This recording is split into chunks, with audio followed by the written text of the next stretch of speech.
The next series of credits all falls under alternative transportation. Example, the next generation of cars is the Chevy Volt, and there are many like it coming to make low emitting vehicles an easier choice, even electric vehicles.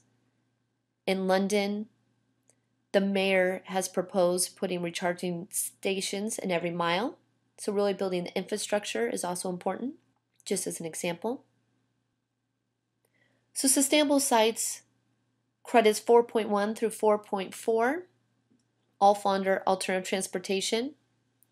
The intent is to create a transit-oriented development, TOD, reduce pollution from auto use, and reduce land development from auto use.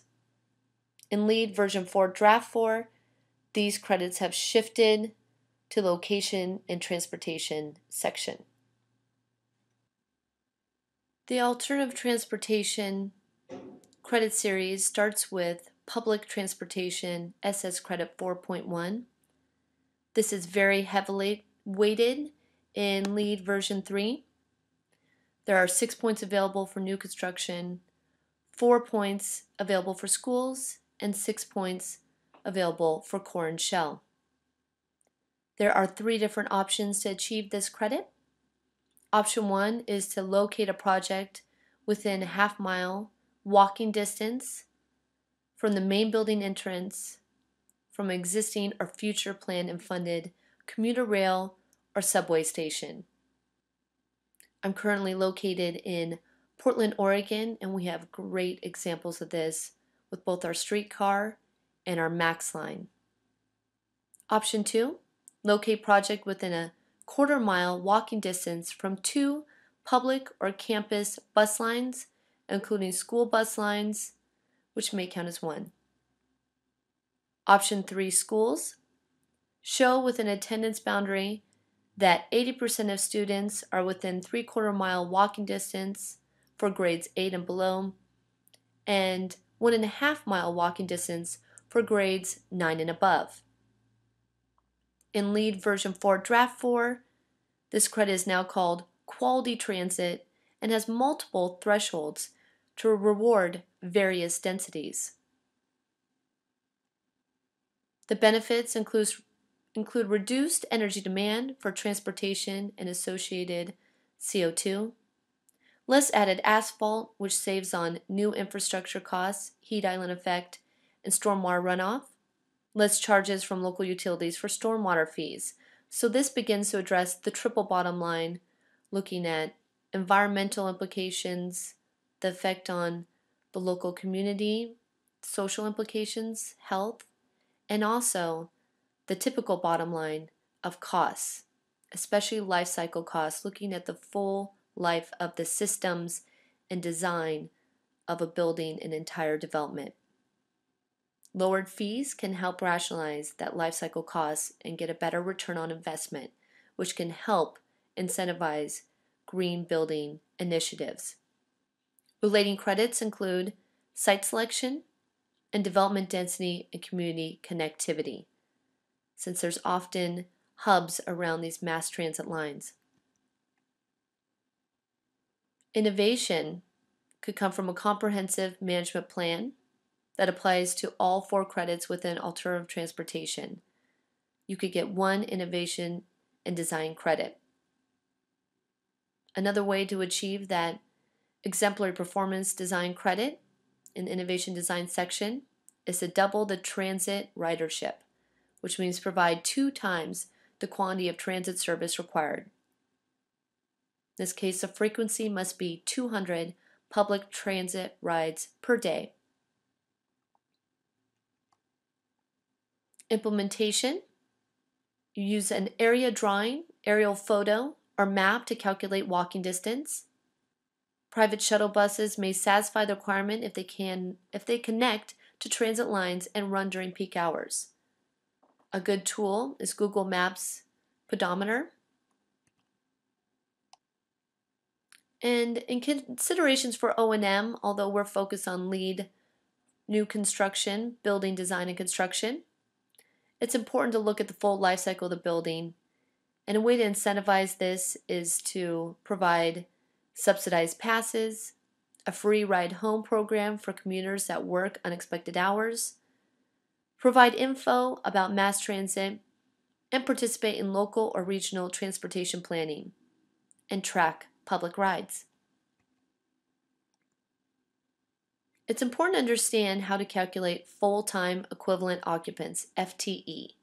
This is a metric that's used for many sustainable design credits, but also credits in other categories of the LEED rating system. Full-time equivalent occupants represent a regular building occupant who spends 40 hours per week in the building. A full-time 40-hour occupant has an FTE value of 1. Part-time or overtime occupant has an FTE value based on their hours per week divided by 40. FTE occupants equals occupant hours per week divided by 40. Multiple shifts are included or excluded depending on the intent and requirement of the credit and how it's applied. The second credit in this alternative transportation series is SS Credit 4.2, bicycle storage. There are 2 different options based on what building type your project is. Option 1 is for new construction, commercial or institutional. Provide bike racks for 5% of building users based on 0.05 FTE occupants measured at peak periods within 200 yards of building entrance. And provide changing room and showers for 0.5% building users based on 0.005 FTE within 200 yards of building entrance. Option 2 is for residential type buildings, and that's provide a bike rack for 15% of all residents. You no longer have to worry about the shower rooms. In this case, it's assumed that people can use their own showers. In LEED version 4, draft 4, this is renamed in the location and transportation section and called bicycle facilities. The requirement for proximity to a bicycle network is an additional component of the credit, and it's supposed to connect to various amenities. Option 1 for core and shell projects of 300,000 square feet or less is provide bike racks for 3% of building users within 200 yards of building entrance, and provide changing room and showers for 0.5% of the building users within 200 yards of building entrance.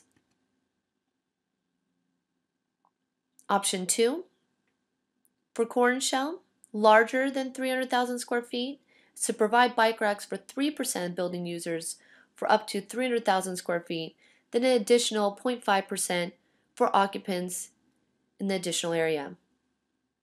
You'll also need to provide changing room and showers for 0.5% building users within 200 yards of the building entrance. Residential, including mixed use, is the same as new construction.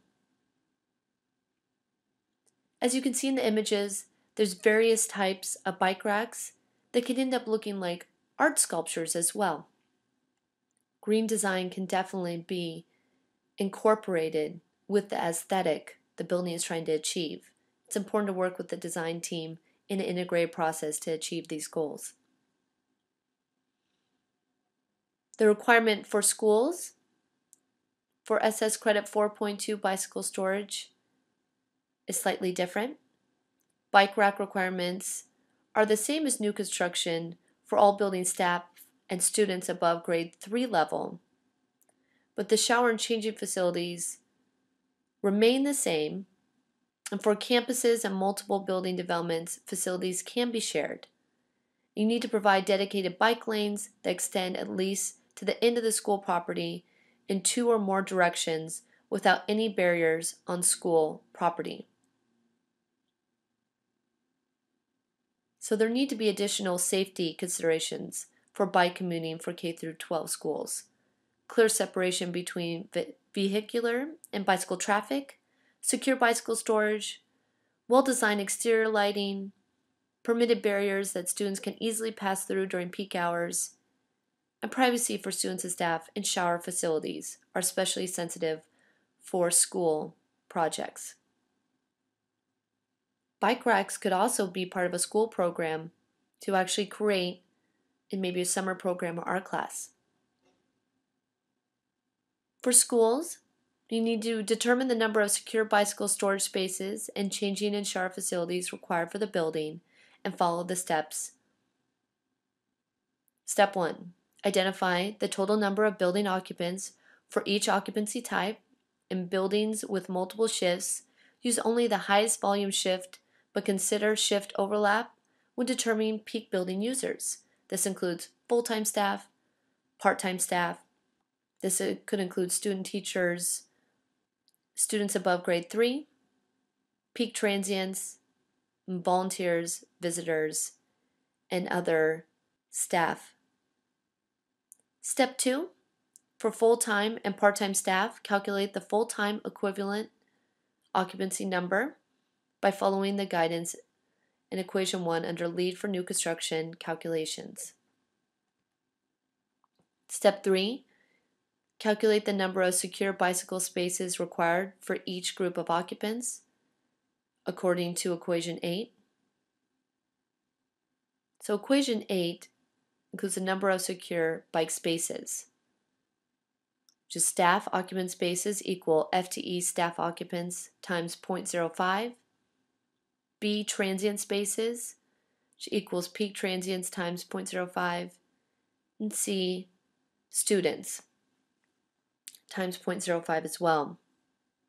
Step 4 is to calculate the number of showers required for staff using equation 3 under LEED for new construction, calculations based on FTE staff, excluding students and transient occupants. Here's an example of a sample occupancy calculation for an elementary school. You can see how the FTE staff is broken out based on the amount of people and the hours per day they're actually in the building. And this shows a sample site map illustrating the two separate entrances needed for bike paths. Sustainable sites credit 4.3 alternative transportation, low emitting, and fuel efficient vehicles. This all falls under that related alternative transportation section. Option 1, this is the most commonly utilized. It is the probably easiest strategy for achieving the credit. It's to provide preferred parking for low emission cars for 5% of the total parking. This will need to include signage that needs to be indicated on a site plan. Core and shell alternatives are considered on a case-by-case basis if marketability is a barrier. And for schools, an additional designated parking spot must be available for carpool drop-off, since this is more common for school buildings. Option 2 is only for new construction and core and shell. Provide a charging station and refueling station for low emission cars for 3% of total parking spaces. This is a more heavily weighted credit with 3 points available for new construction, 2 for schools, and 3 for core and shell. Proposed in LEED version 4 draft 4 is a renaming of this credit and relocation to the location transportation category with the name low emitting and fuel efficient vehicles, which is similar to its existing title in LEED version 3. An addition in LEED version 4 proposed is additional bus and on-site vehicle requirements for schools and anti-idling measuring for distribution centers. Taking consideration distribution center varying requirements is something that version 4 is paying careful attention to. Alternative transportation, low emitting and fuel efficient vehicles. Option 3 for new construction is to provide low emission cars with preferred parking for 3% of users.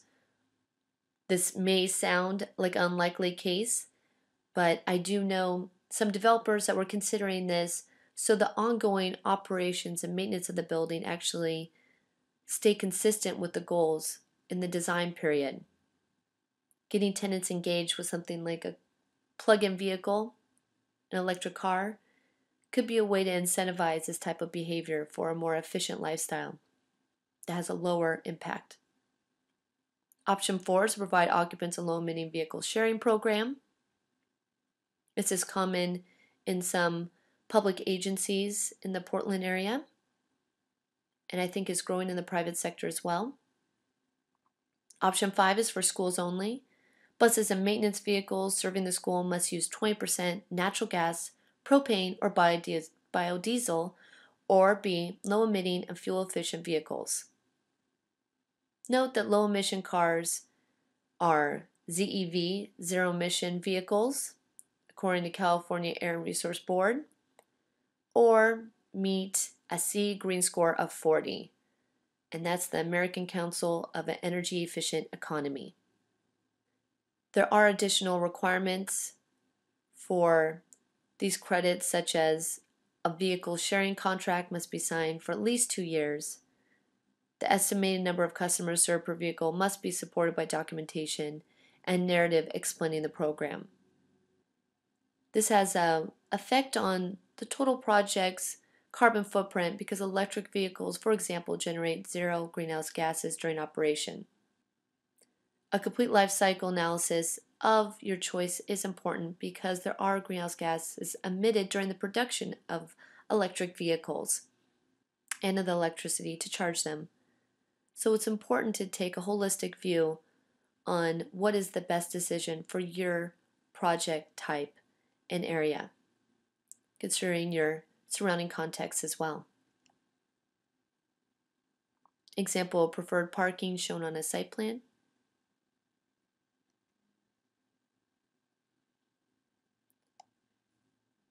SS Credit 4.4 is the last credit in the Alternative Transportation series, titled Parking Capacity. It's more heavily weighted, not as much as some of the other alternative transportation credits, but it does provide opportunity for 2 points for new construction, 2 points for schools, and 2 points for core and shell. Option 1, new construction core and shell, is do not exceed local parking requirements. For new construction, provide preferred parking for carpools or van pools for 5% of the total parking area. Option 2 is also for new construction and core and shell.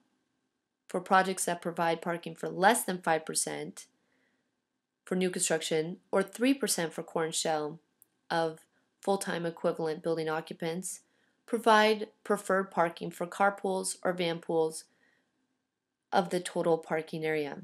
Percentage are the same as above. Option 3, provide no new parking. This incentivizes previously developed sites as well in infill projects. Case 2 is for residential type buildings only. Option 1, do not exceed local codes and provide a shared vehicle program. Zipcar is an example of that. Provide carpool drop-off areas, designated parking for van pools, car share services, and ride boards. Shuttle services to mass transit can also be included. Option 2, similar to the other building types, is no new parking. Case 3 is for mixed-use buildings, residential with commercial use as well. Option 1, there's less than 10% commercial area. The residential must adhere to the requirements of the commercial. If there's more than 10% commercial area, the commercial must adhere to non-residential requirements in case 1, and the residential portion adheres to residential requirements in case 2. So if there's 10% or less commercial area, adhere to residential requirements. If it's more than 10% commercial area, adhere to the new construction requirements. And no new parking is an easy way to achieve this credit requirement. That leads back to site selection being at the core of many of these credits and your ability to achieve them. For schools, option 1 is do not exceed local parking requirements and provide preferred parking for carpools or van pools for 5% of the total parking. Option 2, provide no new parking.